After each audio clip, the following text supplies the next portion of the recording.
Welcome to the world of science fiction, where extraordinary tales come to life. Enjoy the journey.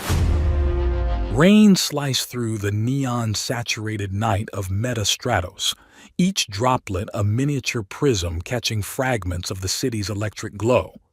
Kane Shark stood motionless on the edge of the 41 St. Floor rooftop, his black coat billowing in the harsh wind, face hidden beneath a hood that repelled both water and scanning tech.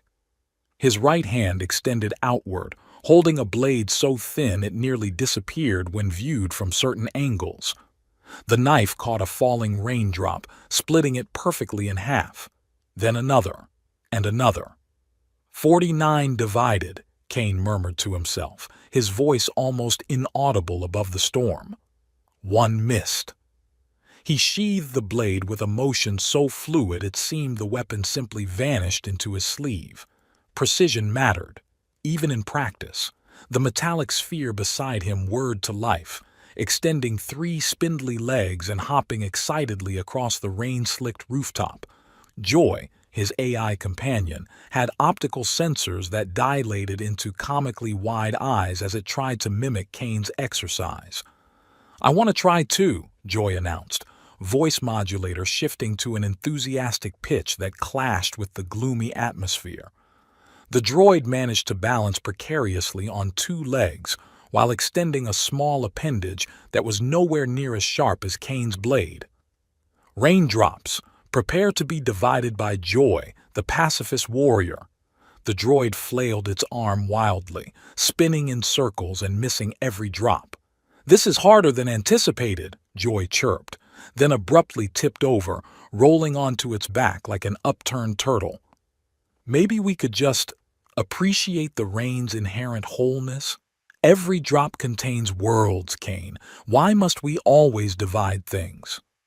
Kane remained silent, eyes scanning the vertical cityscape. Metastratos never truly slept. Its layers extended upward through heavy cloud banks and downward into depths where sunlight never reached. The middle layers, where they currently perched, pulsed with commerce, vice, and desperate humanity. He pressed 2 fingers against the neural implant embedded behind his ear. Status update on the NASA's contract. Joy's sensors flashed green as it rolled upright, suddenly all business despite its awkward position. "Ah yes, returning to murder and violence. Contract approved by the Guild.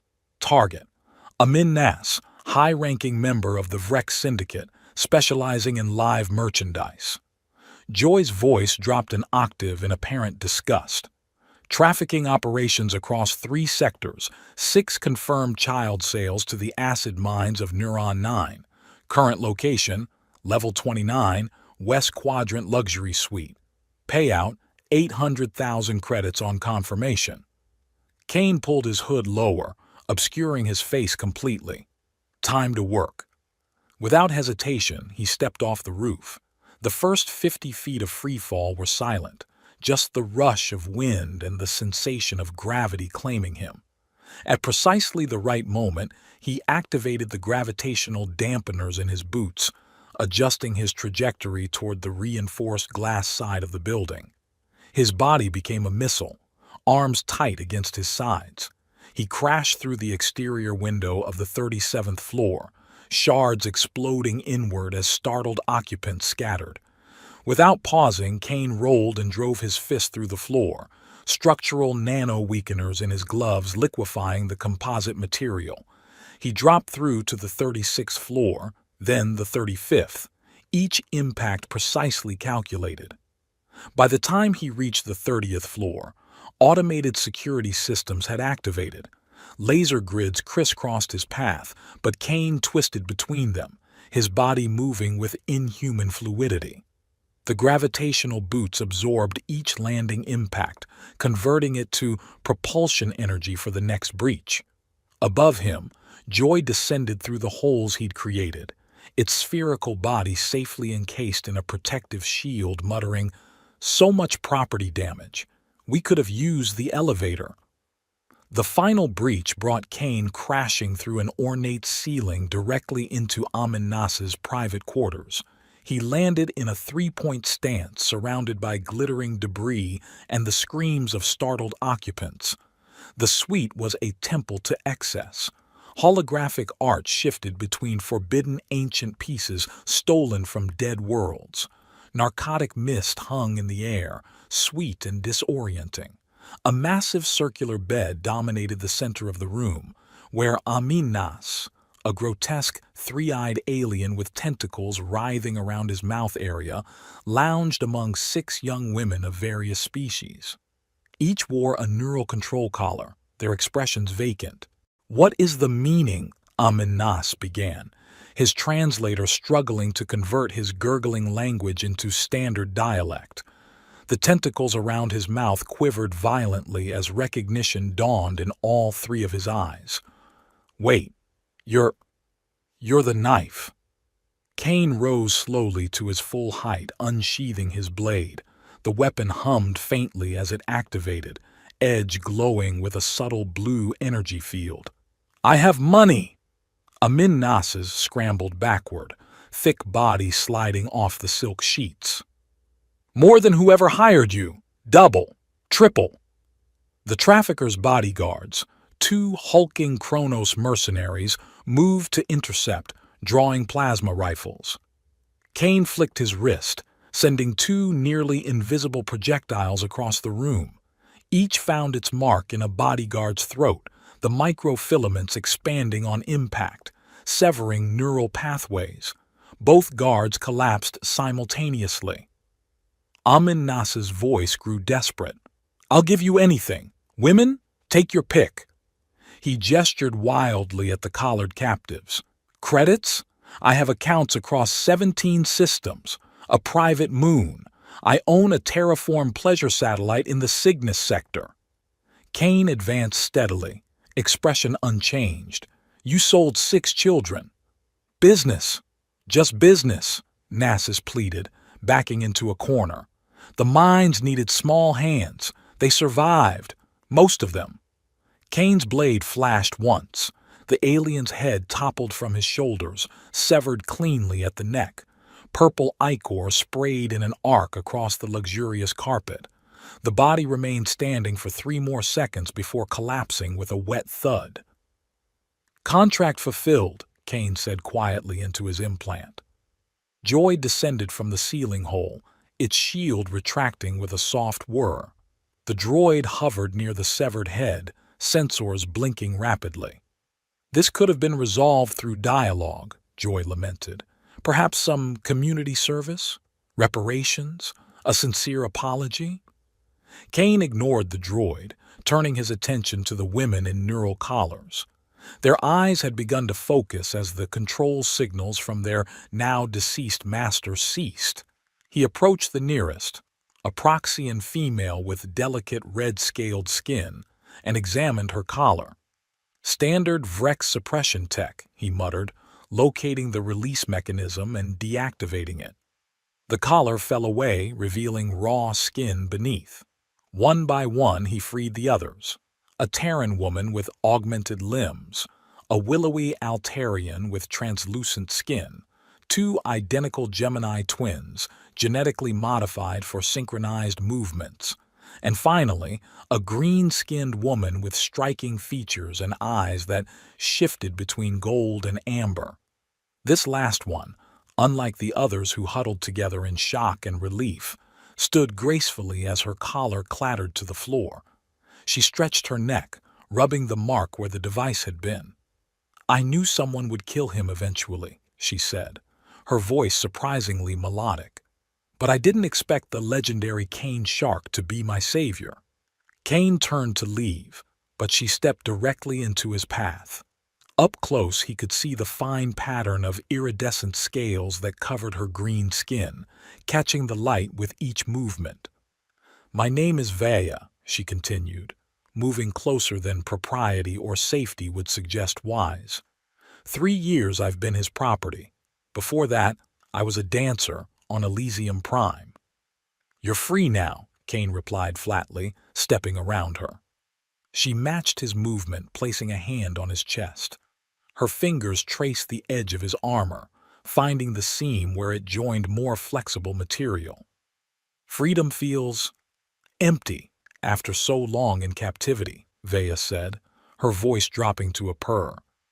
I should thank my liberator properly.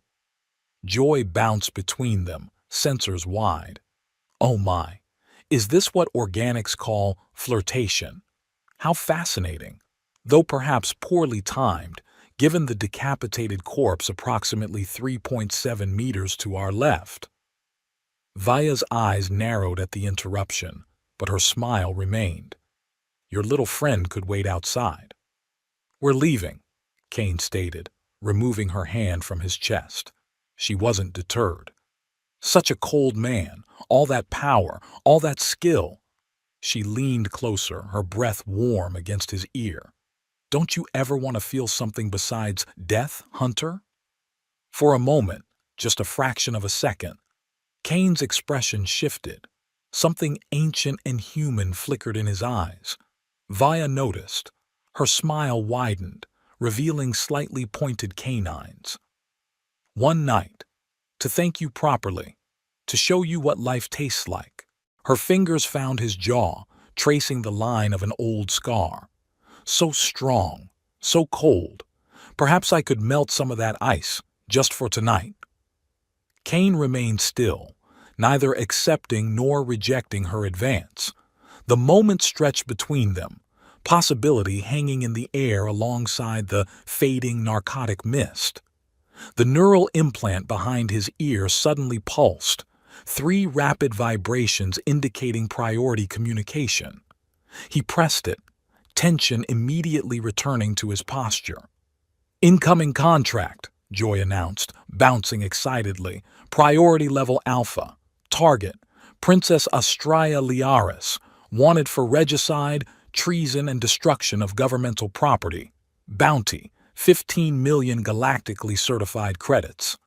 Kane's eyes widened marginally, the most surprise he'd shown all night. Location? He demanded. That's the exciting part. Joy spun in a circle. She's here. Well, not here, but down on level 28, moving along the eastern promenade. Being pursued by, oh my, 3 Class 4 augmented hunters. They appear quite determined and heavily armed. Vea's hand still rested against Kane's cheek. 15 million credits, she murmured. That's enough to buy a small moon. Kane stepped back, breaking contact. Get these women to safety, he instructed Joy. Alert local authorities about the trafficking operation.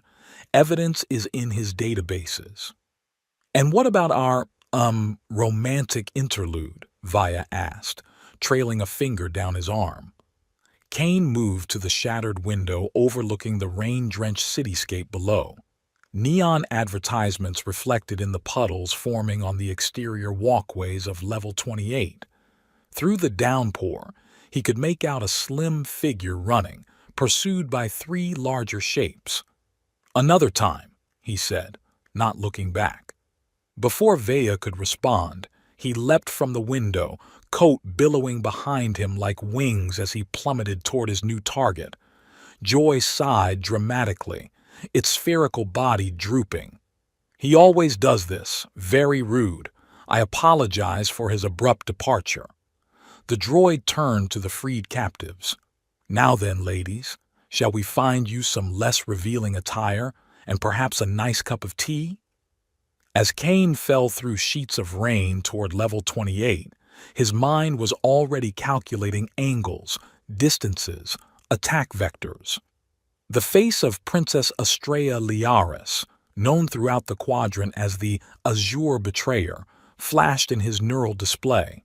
Young, reportedly dangerous, strikingly beautiful with violet skin and dual-colored eyes, one vibrant blue, one deep violet. 15 million credits. Enough to disappear forever, if that's what he wanted. The rain intensified as he descended, each drop now a bullet against his face. Below, the princess sprinted through the crowded walkway, her royal garments exchanged for practical combat gear, hood pulled low. Even from this height he could see the panic in her movements. Kane adjusted his trajectory, aiming for the space directly in her path. The hunt had begun. Kane crashed onto the rain-slicked promenade of level 28 with calculated precision, the impact cratering the synthetic pavement beneath his gravitational boots. The force rippled outward, knocking pedestrians off their feet and sending waves through the collected puddles. He landed exactly where he'd intended, directly in the path of Princess Estrella Liaris. The violet-skinned woman skidded to a halt, her dual-colored eyes, one electric blue, one deep violet, widening in shock. Up close, she was even more striking than the intelligence file suggested. Her features carried the distinctive angular nobility of the Liaris dynasty, but there was something raw and unguarded in her expression that palace portraits had never captured. "Move," she commanded, attempting to dart around him. Her accent carried the refined edge of upper-tier galactic education. Kane didn't budge. "Princess Estrella of House Liaris," he stated, voice cutting through the rain. "You have a substantial price on your head." Recognition dawned in her heterochromatic eyes. "The ghost," she whispered, backing away. "They sent you? That's overkill." Before Kane could respond, 3 figures materialized from the crowd. The princess's pursuers, elite hunters with military-grade augmentations visible through their combat gear. The leader, a towering Chronosian with a cybernetic jaw, stepped forward. "Stand down, Shark," he growled, voice distorted through mechanical vocal cords. "The female is our contract. Find your own payday." Kane said nothing, assessing the trio with clinical detachment. The Chronosian leader, a lithe assassin with optical enhancements, and a third with heavy armor plating embedded directly into his skin, a flesh tank. 3 seconds to back off," the Chronosian warned, drawing a pulse rifle. "You're good, but you're still just meat." Behind him, the princess had assumed a defensive stance, a small vibro dagger appearing in her hand. "I won't be taken alive," she declared. "No one's taking you," Kane said, unsheathing his blade. He wasn't sure why he'd said it. The words had emerged before analysis. The Chronosian laughed. "Your funeral." He raised his rifle and fired. Kane was already moving, his reflexes enhanced by illegal neural accelerators. He twisted between energy bolts that scorched the air where he'd stood milliseconds before. The first hunter didn't register Kane's approach until a blade was already sliding between his ribs, angled upward to pierce the heart. Target selection protocols failed to account for speed differential, Kane whispered into the dying hunter's ear. Amateur mistake. The second hunter, the optical specialist, recalibrated instantly, firing a barrage of tracking projectiles. Kane evaded most, but 3 micro-missiles locked onto his heat signature, curving through the air toward him. With a flick of his wrist, Kane activated his forearm shield, deflecting 2 missiles into nearby storefronts. The third he actually caught in his gloved hand, the projectile struggling against his grip before he redirected it toward the third hunter. The missile detonated against the flesh tank's chest plating, staggering but not downing him. The optical specialist swore, switching to close combat mode, extruding vibro claws from her gauntlets. "You could have walked away with 15 million credits," she hissed, lunging at him with augmented speed. "Instead, you'll die in the gutter for a traitor princess." Kane parried her strikes with mechanical precision, moving just enough to avoid each slash. "Your intel is compromised," he replied, voice calm despite the deadly dance. "Question your sources." She laughed, a cold sound. "I have visual confirmation of her executing the king. The entire Galactic Council witnessed it." Kane's eyes flicked briefly toward the princess, who was now engaged with the flesh tank, her small frame darting around his hulking form with surprising agility. The momentary distraction cost him. The hunter's claws raked across his shoulder, shredding the reinforced fabric and drawing blood. Kane grunted, pivoting to drive his knee into her midsection. She absorbed the blow, cybernetic musculature dispersing the impact. "Getting slow, Ghost?" she taunted, pressing her advantage. Kane caught her next strike, locking her arm in place. "No, getting bored." With a savage twist, he dislocated her shoulder, following with a palm strike to her augmented jaw that sent critical feedback surging through her neural interfaces. She convulsed, ocular implants shorting out in a spray of sparks before she collapsed. The flesh tank had cornered the princess against the edge of the promenade, where a 1,000-foot drop awaited. Despite her skill, she was clearly outmatched by his raw power. "I'll bring you in pieces if necessary," the tank rumbled, metal-infused fists smashing into the barrier beside her head. "The contract just says identifiable remains." Kane approached from behind, blade ready. "Your partners are down." The tank didn't bother turning. "I know who you are, Ghost. I know what you are." His armor plates shifted, missile ports opening across his back. "But I've been upgraded specifically to handle your kind." A dozen mini-rockets launched simultaneously from his back, filling the air with explosive death. Pedestrians scattered, screaming.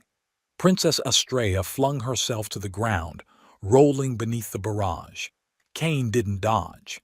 Instead, he charged directly into the missile swarm, blade flashing in complex patterns.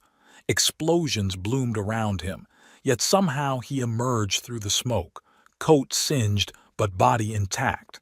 Joy suddenly descended from above, its spherical body bobbing excitedly.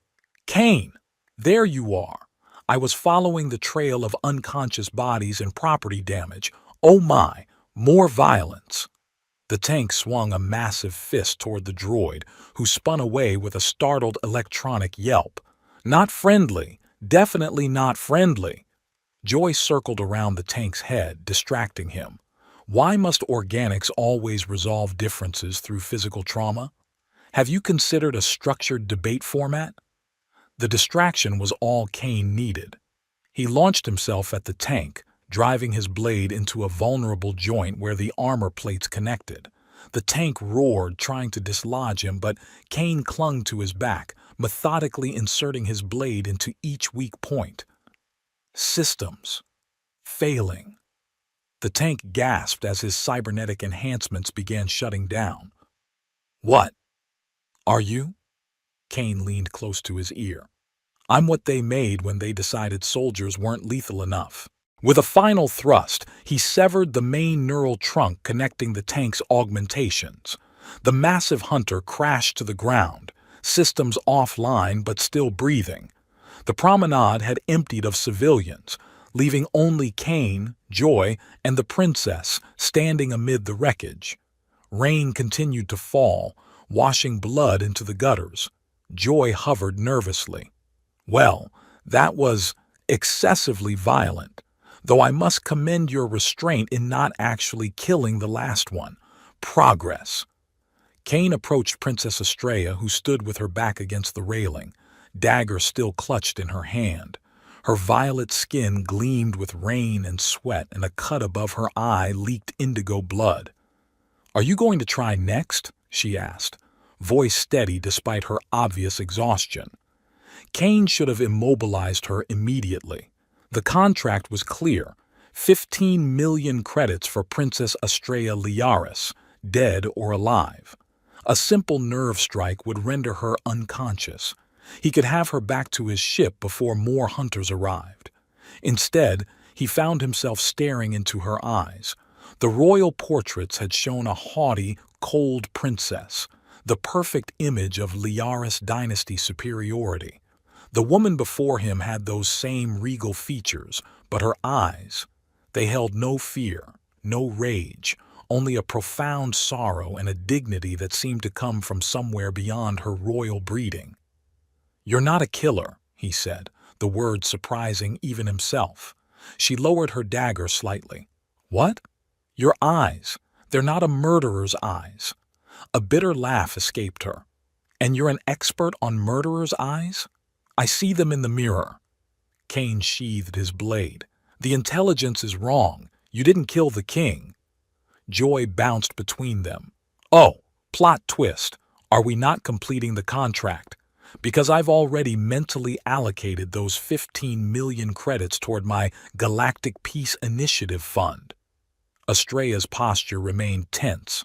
Why would you believe me over what the entire council claims to have witnessed? Because I've killed 273 targets, Kane replied flatly. I know the difference between someone who can take a life and someone who can't. For the first time, uncertainty flickered across her face. You're wrong, she whispered. I have killed. Just not my father. Rain streamed down her face, mingling with what might have been tears. Sirens wailed in the distance, security forces responding to the disturbance. We need to move, Kane said, scanning the surroundings. More hunters will come. Why help me? She still hadn't lowered her guard. The bounty. I don't like being lied to, he cut her off. Someone wants you dead badly enough to fabricate evidence and offer 15 million credits. I want to know why. Joy spun in agitated circles. Security forces approaching from multiple vectors. Might I suggest a hasty retreat to somewhere with fewer witnesses and projectile weapons? Kane activated his comms. Emergency extraction, northeast quadrant, level 28, 2 passengers. 3, Joy corrected indignantly. 3 passengers, Kane amended. Estrella took a step back. I'm not going anywhere with you. You have 2 choices, Kane stated bluntly. Come with me and explain why someone wants the galaxy's most famous assassin to hunt you down, or stay here and explain to the next team of hunters why you allegedly murdered your father. She hesitated, then finally lowered her dagger. Fine, but this doesn't mean I trust you. Wise decision, he replied. Kane's safe house occupied the forgotten maintenance level of an abandoned atmospheric processor. No windows, 1 entrance, and security systems that would make military installations envious. He'd acquired it 7 years ago after eliminating its previous owner, a paranoid crime lord with excellent taste in defensive architecture. Princess Estrella sat rigidly on a utilitarian chair, watching as Kane applied nano-bandages to his shoulder wound. Joy hovered nearby, running diagnostic scans. Minimal tissue damage, the droid reported cheerfully. Though I must note this is your 4th injury this month. Perhaps consider a less stabby profession. Data analyst, florist. Kane ignored him, focusing on the princess. Talk. She met his gaze unflinchingly. My father was murdered by someone wearing my face. Molecular masking tech, most likely.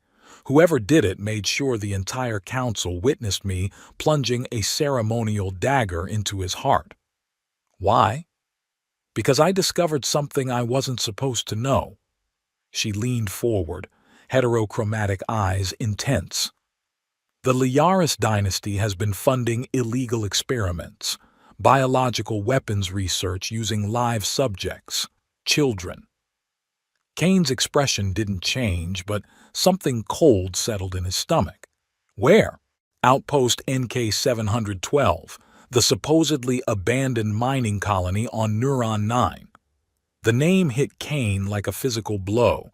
Neuron 9, 7 years ago, the mission that had made him question everything. You've heard of it, Estrella observed, studying his reaction. I was there, he admitted, the words emerging before he could stop them. 7 years ago. Intelligence suggested terrorist activity. I was sent to investigate. And? Kane's jaw tightened. I found the lab, but arrived too late. Everyone was dead. Researchers, security, subjects. Estrella stood suddenly. They weren't all dead. Some children survived. My father ordered their execution to cover up the dynasty's involvement. Impossible. Kane's voice hardened. I saw the bodies, all of them. You saw what they wanted you to see. She approached him, fearless now. Some children were evacuated before you arrived, taken to a secondary facility. The experiments continued. Kane's mind raced through the implications, his mission parameters, the subsequent contracts that had seemed unrelated at the time, the way his handlers had rushed him off-planet. "I thought I was too late to save them," he said quietly. "But maybe I was just afraid to see the truth, that I was part of the system that allowed it to happen."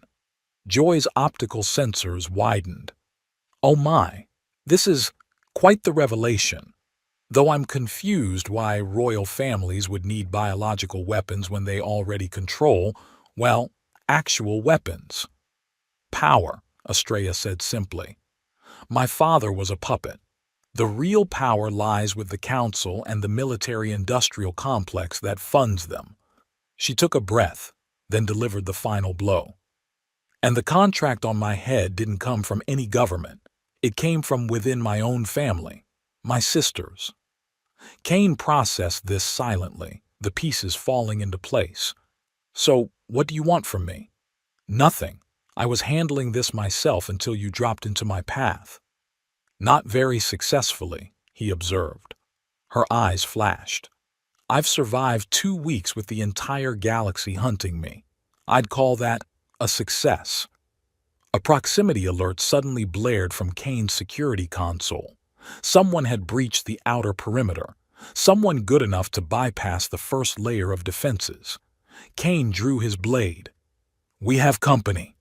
The reinforced door exploded inward with a blinding flash. Through the smoke stepped a tall, violet-skinned woman in form-fitting battle armor, wielding an energy sword that hummed with deadly potential. Her features mirrored Estrella's, though her expression was fiercer, her posture that of a trained warrior. "Rahela," Estrella breathed. The newcomer's eyes narrowed, taking in the scene, her sister standing beside the galaxy's most notorious assassin. "You fell in love?" Rahela hissed in disbelief, sword raised. "No," Kane answered coldly, stepping between the sisters. "But I won't let her die." Rahela's lip curled. "Then you've sealed your fate, Ghost." She raised her sword. "By the ancient laws of House Liaris, you've made your choice." Joy bobbed anxiously between them. "Ladies, gentlemen, perhaps we could discuss this over refreshments. I make an excellent virtual tea." But neither warrior was listening as they circled each other, weapons ready, the truth of their entanglement finally beginning to unfold. Rahela's energy blade sliced through the air where Kane's head had been an instant earlier. He pivoted, redirecting her momentum rather than meeting her strength head-on. The violet-skinned warrior was formidable, her movements suggesting years of elite combat training. "You don't understand what's happening," Estrella pleaded, trying to position herself between them. "Rahela, listen to me." "I understand perfectly," Rahela snarled, executing a perfect feint before launching another attack. "Our sister runs away. Then I find her with the most notorious assassin in the quadrant. The math isn't complicated." Kane deflected another strike, studying her fighting style. "Your sister didn't kill your father." "Of course she didn't," Rahela laughed bitterly, surprising both of them. She temporarily lowered her blade. "I know that. I was there." Estrella froze. "What? You think I wouldn't recognize a molecular mask? I saw the imposter, but by the time I reached father, it was too late, and you were already running." Her eyes narrowed. "The question is, why run instead of standing your ground? And why align yourself with a killer?" Joy floated between them nervously. "Perhaps we could utilize a visual presentation format to clear up these misunderstandings. I have excellent holographic capabilities." Kane kept his blade ready. "If you knew she was innocent, why are you hunting her?" "To protect her, you fool." Rahela deactivated her energy sword. "The others are coming. Luvia suspects the truth but hasn't committed. Selna," she hesitated. "Selna is no longer our sister. Something's changed in her."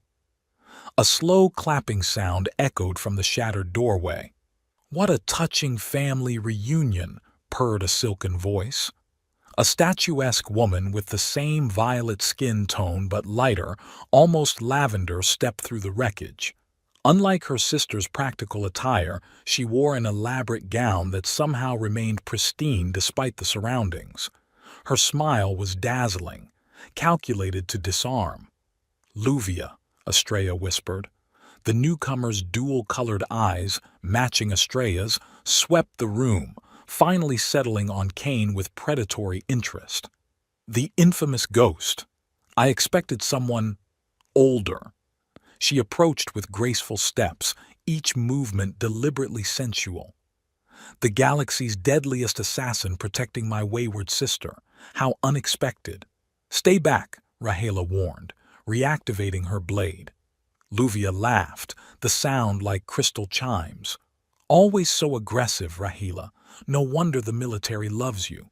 She circled Kane, examining him from every angle. "I'm curious. What did little Estrella offer to buy your loyalty? Money? Power?" Her fingers traced the air near his jawline. "Or something more personal?" Kane remained motionless. "Nothing. Your sister is innocent. That's enough." "Innocence," Luvia scoffed. "Such an antiquated concept. We're the Liaris dynasty. Innocence isn't in our bloodline." "Stop playing games," Estrella demanded. "What do you know about the labs on Neuron 9? Luvia's expression shifted, genuine surprise breaking through her cultivated facade.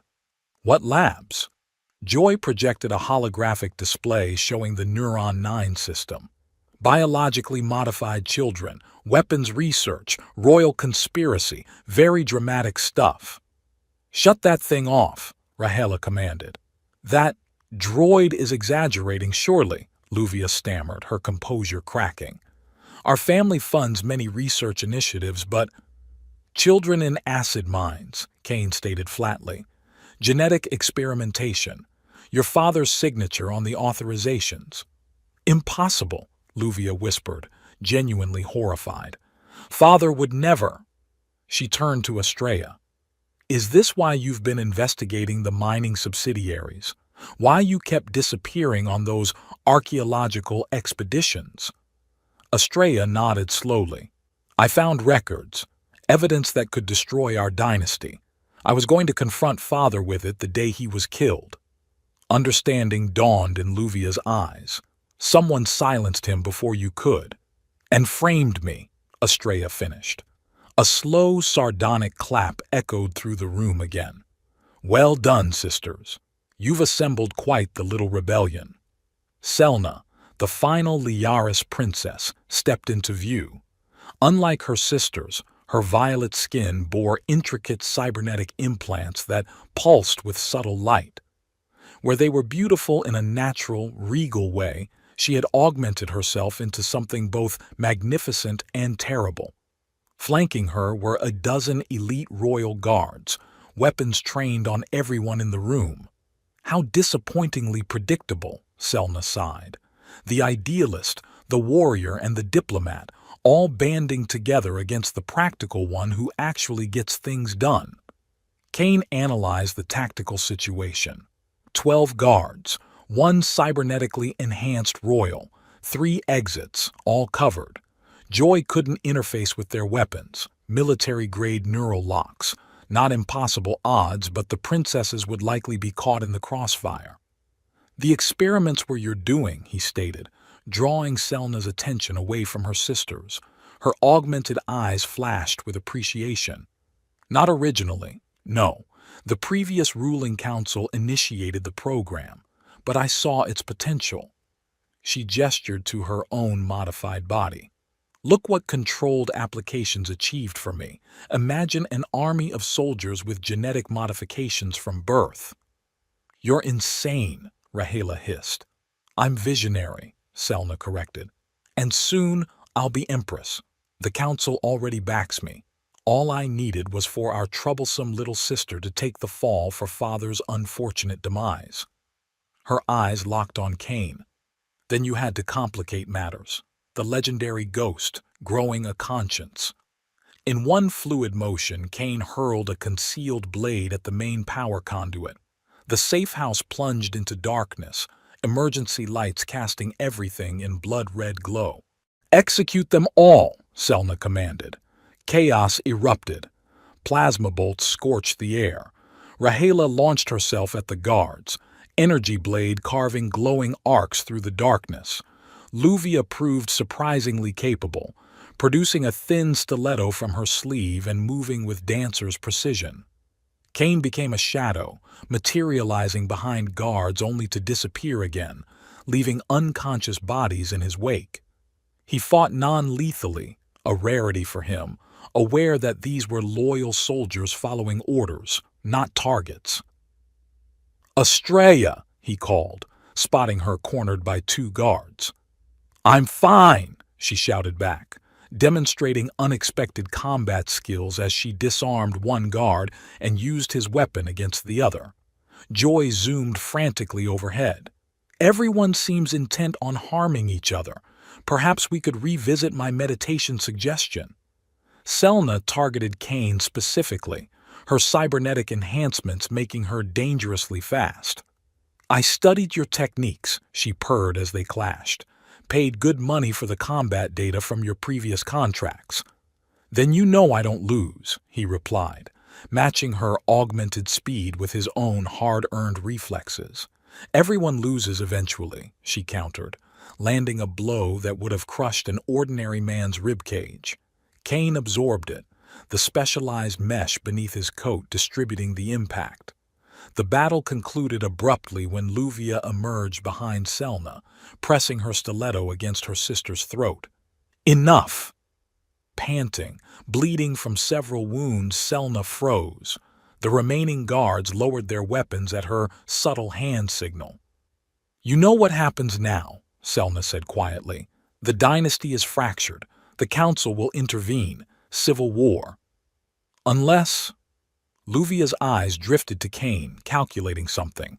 "The ancient law of unification." Rahela's eyes widened. "You can't be serious." "What law?" Kane demanded. Estrella approached, wiping blood from a cut on her cheek. "When a dynasty faces internal division, an outside party who has defended royal blood may unify the house through marriage." Joy spun excitedly. "A wedding! How delightful! I've always wanted to be a ring-bearer." "No," Kane stated flatly. "It would prevent civil war," Luvia argued. "Stabilize the sector." "And give us time to expose Selna's crimes," Estrella added. Kane glared at them all. "I'm an assassin, not a politician." "You're whatever serves your purpose," Selna sneered. "Just as we all are." Her words struck uncomfortably close to truth. Kane had been a weapon for so long, pointed at targets by faceless contractors, never questioning the larger game. "Take them all in," he finally decided. "We're going to the council."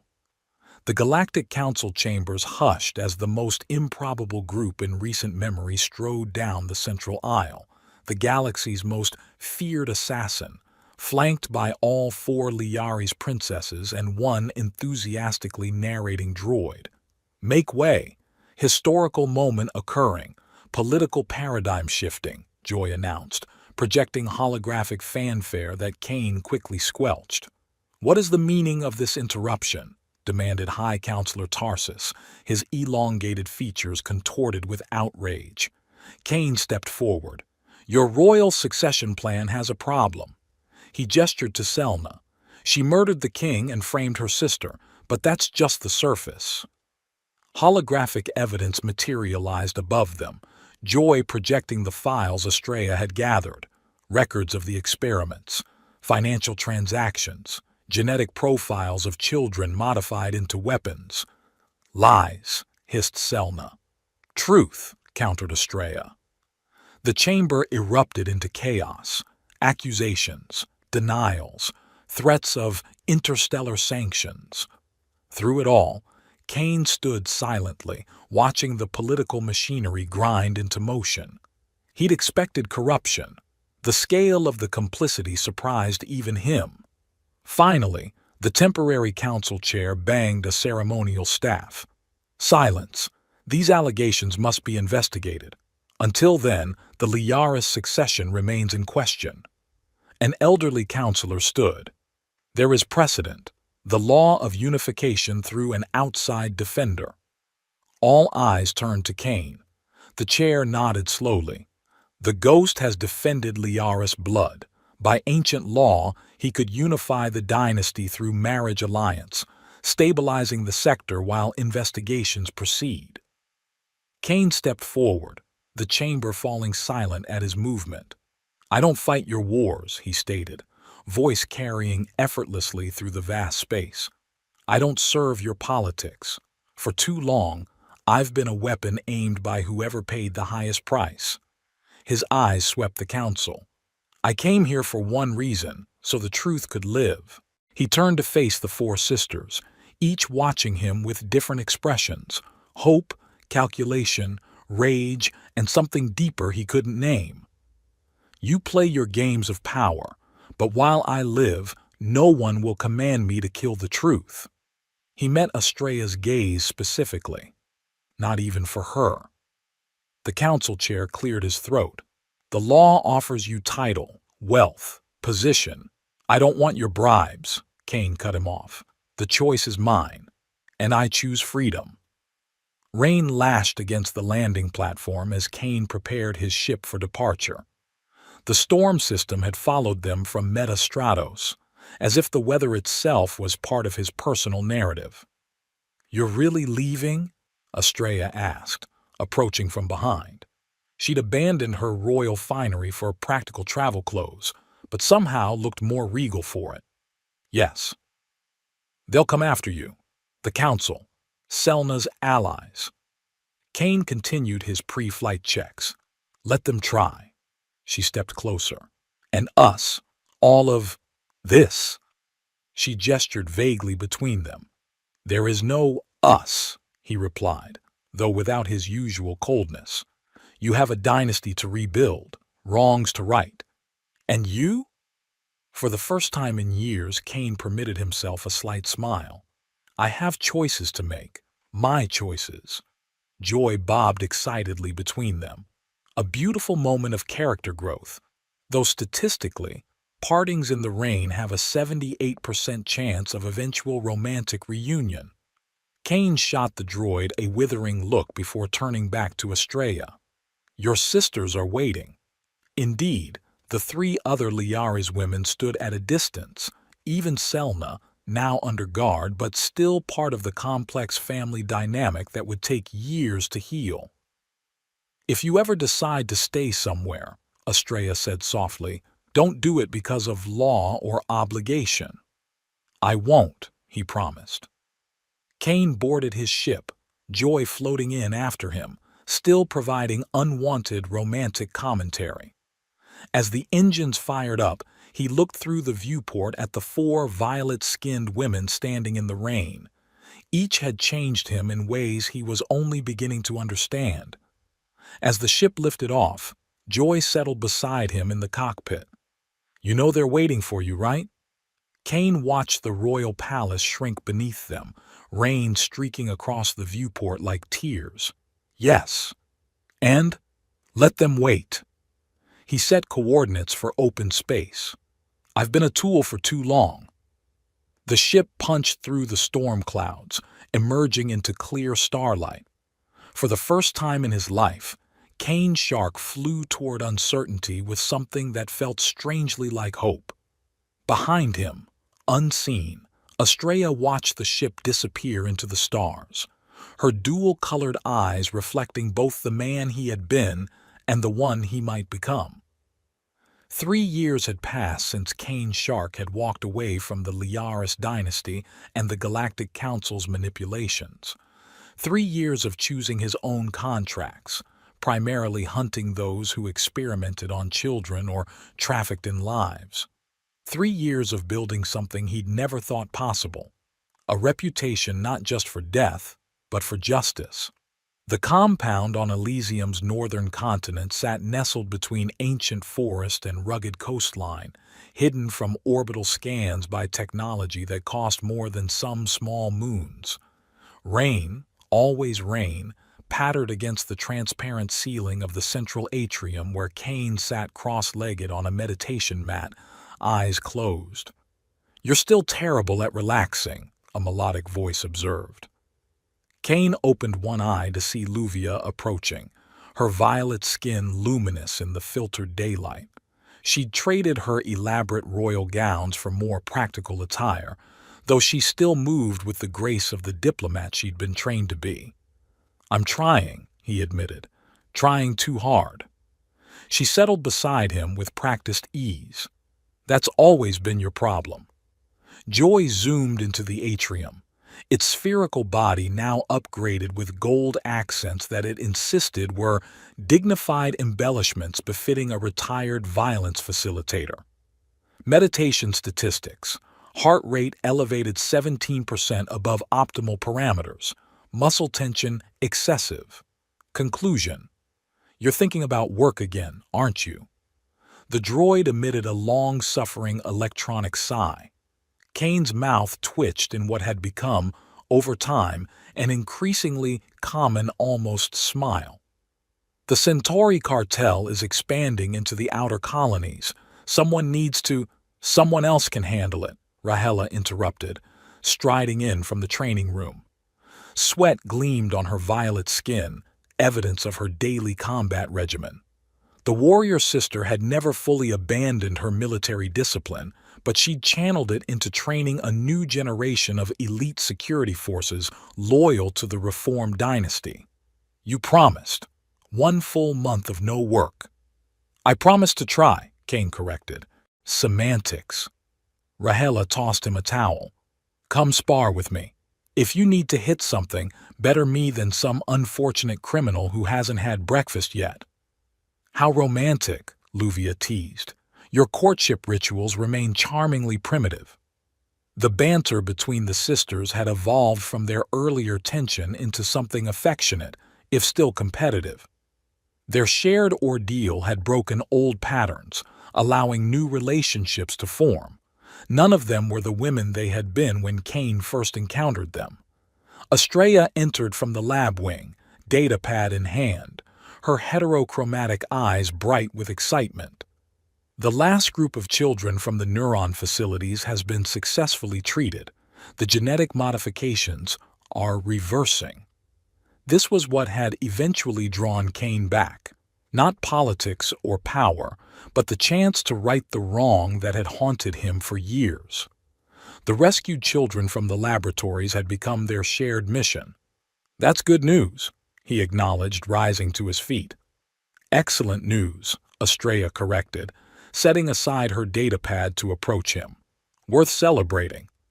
She reached up to touch his face, a liberty she'd been the first to claim. The relationship between them all had developed gradually, first as reluctant allies, then as partners in their mission to dismantle the experimental facilities, and finally as something deeper. The ancient Liaris law had given them legal cover for their unusual arrangement, a political union that had somehow, against all odds, become genuine. Selna was the only sister absent from their lives. Her trial had revealed the extent of her cybernetic modifications, alterations to her brain that had warped her judgment and morality. She now resided in a rehabilitation facility, a long road of recovery ahead. "I still can't believe you domesticated the ghost," Luvia mused, watching as Estrella's touch softened the hard lines of Kane's face. "Nobody domesticated anybody," Kane growled, but without his former edge. "Keep telling yourself that," Rahela laughed, throwing an arm around his shoulders. "The man who used to catch raindrops on his knife now catches them in drinking cups for our garden." Joy bobbed between them, projecting a small holographic heart. "Family Harmony Index at 94%, a new record. Though we could improve with group hugs, I've been researching human bonding rituals." "Don't push it," Kane warned the droid, but allowed himself to be guided toward the dining area where a meal awaited. The domesticity still felt foreign to him. Meals shared, conversations that didn't involve tactical assessments, touches that weren't prelude to violence. Yet he couldn't deny that something had healed in him during these years. The cold void that had driven him through countless assassinations had gradually filled with something warmer. Later that evening, as Elysium's 3 moons rose over the ocean, Cain stood on the balcony watching the play of light on water.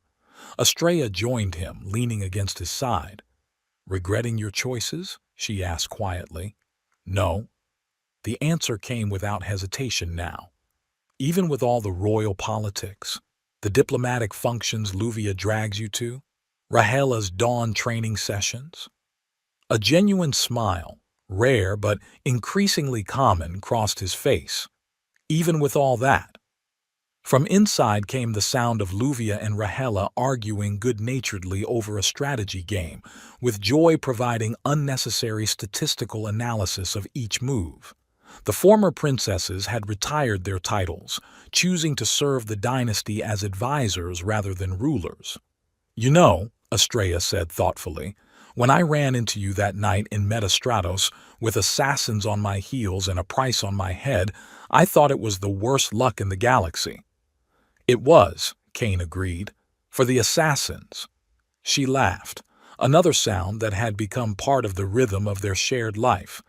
"For a man who spent years saying nothing, you've developed quite the sense of humor. Don't tell anyone. Bad for business. Your secret's safe with me." She reached up to pull him into a kiss. "All your secrets are." Inside, Luvia called out, "Are you two being romantic without us again? Highly inconsiderate." "Technically a violation of the marriage compact," Rahela added, the smile evident in her voice. Joy appeared in the doorway. "Group bonding opportunity detected. Shall I prepare the relaxation protocols?" Cain sighed, but it was the sigh of a man who had found himself unexpectedly surrounded by people he cared about, and who cared about him. "By galactic law, you can't choose just one sister," Estrella reminded him with a teasing smile. "I didn't choose the law," Cain replied, guiding her back toward the warmth inside, "but I did choose all of you." As they rejoined the others, rain began to fall once more outside, not the cold, cutting rain of Metastratos, but something softer, nourishing the land around their home. Cain Shark, once the most feared assassin in the galaxy, now found himself in the most unlikely of scenarios, at peace. It wouldn't last forever. There were still wrongs to right, children to save, and a galaxy full of threats. But for now, in this moment, the ghost had found something he'd never thought possible. He had found a life. As the starlight fades on Cain's journey, I find myself reflecting on the nature of choice and destiny, themes that echo through the corridors of Metastratos and the royal halls of the Liaris dynasty alike. This tale of an assassin who found redemption through unexpected connections ventures beyond my usual narrative territories. Like Cain himself, I stepped out of familiar shadows to explore something different, a universe where rain carries symbolism, where violet-skinned royalty harbors dark secrets, and where even the deadliest ghost can discover something worth living for. The ancient galactic laws that bound 4 disparate lives together may seem fantastical, but perhaps they speak to a truth we all recognize, that sometimes our greatest strength comes not from standing alone, but from the unexpected alliances we forge when pushed beyond our limits. I hope you found something worthwhile in this journey through neon-drenched cities and star-spanning conspiracies.